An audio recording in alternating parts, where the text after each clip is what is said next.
Hey Bookaholics, and welcome back to another video. Today I am bringing you a dedicated spoiler-free series review of The Echoes of the Fall series by Adrian Tchaikovsky.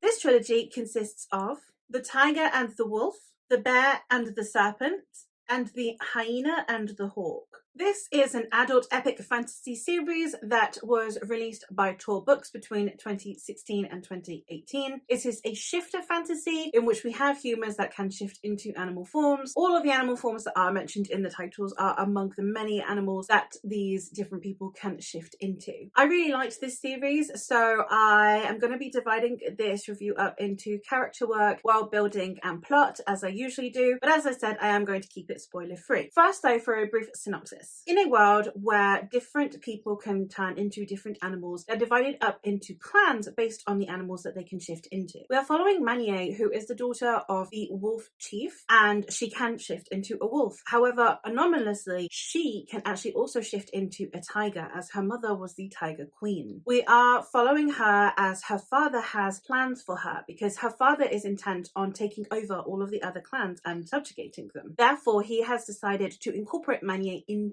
his plans. We start out with Manye having to undergo a trial that all of the wolves have to go through, essentially to prove their worthiness to the clan. Should she actually prove her worthiness and prove to be useful to her father, he will begin his expansion project. It is a story that very much centers around culture and around these different clans. We have external enemies coming in at different points. We have a huge travel around this continent where we see all of these different cultures and these different species, all while Manye is learning more and more about herself and her abilities. The plot of this series is actually its central point. It is a very plot-driven story, and yes, at the same time, it is not a hugely action-packed, very driven story. It is one that is very slow burn, that things come slowly to the forefront, that you begin to realize the scope of things one step at a time. The plot also continues to metamorphosize as the different characters take different actions, while simultaneously still seeming like the plot is the one driving the characters. It's a very interesting way of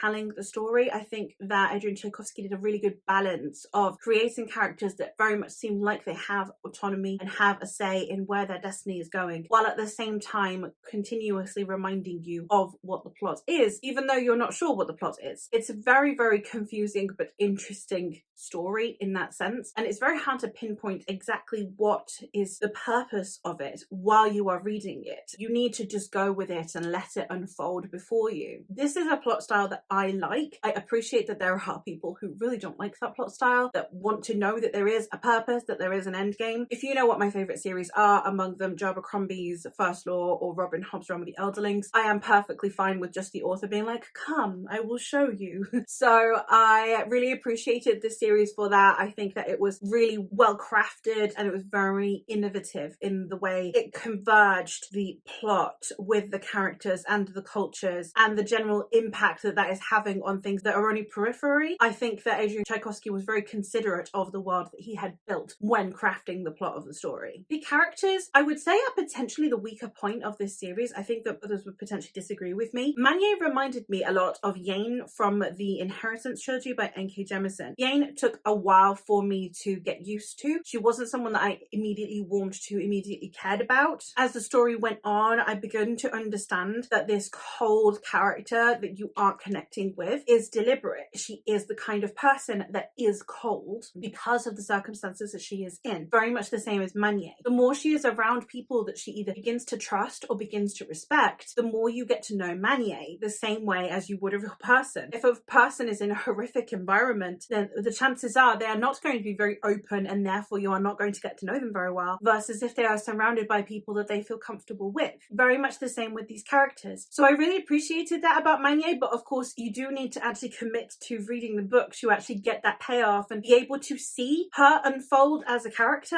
So as much as at the beginning I thought, oh, okay, maybe the characters aren't the focus. No, Manye is definitely a very well-developed character. You just need to develop with her. So it does take a while. So if you are someone who is a character-driven reader, I would say give it a chance. Like, it is worth it, but it will take a while. So if you can't connect with the story because you don't connect with the characters, you'll have to assess for yourself if having to give a decent portion of time to the book before you can get that connection is worth your time. The side characters, I'm not going to get into too much because knowing who survives from one book to another, who is or isn't important in each book, the interpersonal relationships, is kind of spoilery because the way that the characters will kind of fluctuate in and out of narratives within the story, I don't want to spoil things for you. I do think the secondary characters are really well developed, but again, you are getting to know them while Manier gets to know them to an extent. I definitely think that one of the things that I really appreciated about these secondary characters is that they definitely brought something to the story each. So even if they didn't feel like a necessarily real person, they definitely brought a very, very clear contribution to the narrative. We do also get other perspectives. We are not only getting Manier's perspective. One of the perspectives I definitely found the most difficult to read was that of Manier's father, as after all, he is, well, not a very nice person, but then on top of that, he is also very much a misogynist. There is, his first opening chapter is just him talking about who he would have deemed worthy to breed with. There is a lot of conversations around things like misogyny, ownership of other people, be it slaves or women. So it's difficult to read. There are perspectives that are more difficult to read than others, or at least for different reasons. I'm sure Manier is technically a difficult character to read because she's going through so much, but I actually found her father, who is technically not going through anywhere near as much tribulation as Manier, much harder to read because you get his inner thoughts, and they're not inner thoughts that you want realistically. However, it is not done in a way that condones this behavior. Of course, this man is portrayed essentially as a villain. He is a well-crafted villain, and it doesn't rely solely on his misogyny to make him a villain. I think that's really lazy writing when you have someone that seems like a normal person. The only reason they're an asshole is because they are a racist or they're a misogynist. I can't be bothered with that. There was definitely more to this character. He was more layered than just a misogynist, but you do have to put up with his misogynistic thoughts. You can understand that it's cultural, but it is still difficult to read. So do bear that in mind. Again, if this is a series that you are wanting to read, please look up an entire list of content warnings. Next, I'm going to talk about the world building, which is the part that I most want to discuss. The world building for me in this series was absolutely incredible and has me very excited to read other stuff by Adrian Tchaikovsky. Adrian Tchaikovsky seems to have a very, very thorough interest in animals, because I know his sci-fi is kind of like space octopuses or space spiders or something, like giant space spiders. He clearly has an interest in animals, because I'm fairly certain The Shadows of the Apt is based on insects, and then this series is based on, well, animals, on shifters. One of the things that I really loved about this series that I wasn't expecting is because we start with the wolf clan, and it has this hierarchy, and it is very wolf-like in the alpha, beta, omega, and you know, the way that women are kind of like claimed, all of these things, which was difficult to read, but it felt very wolf-like. It felt very much like we see in like werewolf societies in paranormal books, but obviously done in a much more raw and darker fashion. It's not, you are my bonded mate and I am claiming you because we're so in love, and more just like, I want to breed with you, you are now mine, which is ew, but also very thorough. Like, well done, I'll give him that. I really appreciated a lot of how this book is done with the wolves, because it took shifters, which is normally something that has been commandeered by either paranormal romance or horror, and made it into epic fantasy. And as we shift through the different animals, you can see that Tchaikovsky has very much put in the work to understand the societies of these animals, how these animals interact with each other in our real world, and formed a human-like culture around this existing animal culture, which meant that from one clan to another, you had hugely different forms of societies. It wasn't just this clan is the same as this clan, but these guys shift into wolves and these guys shift into tigers. It was, these guys function this way because they are wolves. These guys function this way because they are tigers. And there weren't necessarily overlapping values in certain things. Some could be a matriarchy, some could be a patriarchy, some could be, you know, survival of the fittest, some would be caring of the weaker, those left behind. It depended on the culture and the society, and I thought that it was very thorough and very well thought out. This then, of course, in turn bleeds into the characters because of the different upbringing and also just the different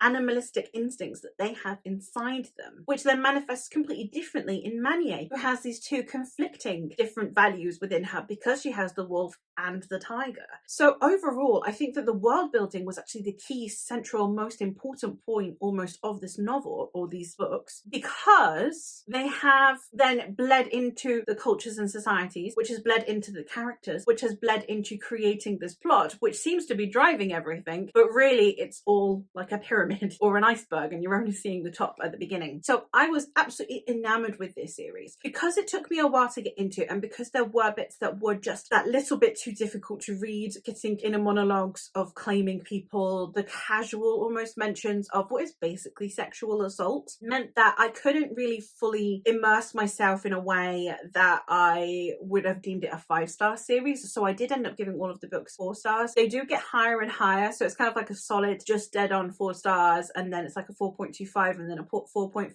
So they do increase in the amount that I like them, and I got more and more invested, but there was just that little tiny something that kept holding me back because of it being a difficult read, which is intentional, so I shouldn't be penalizing the book for that, but at the same time I do need to factor in my enjoyment. So it's a very, very respect-worthy series. It's a very intelligent series. It's definitely one that, as I said, is absolutely masterful in its world building and in its craft. I really, really appreciated having a different take on shifters as well, because we don't see that very often in epic fantasy nowadays. So overall, I thought it was a really good series and I would highly recommend, and I am really excited to be checking out more Adrian Tchaikovsky. But that is everything for this video, so I hope that you have enjoyed, and I will hopefully catch you in another one soon.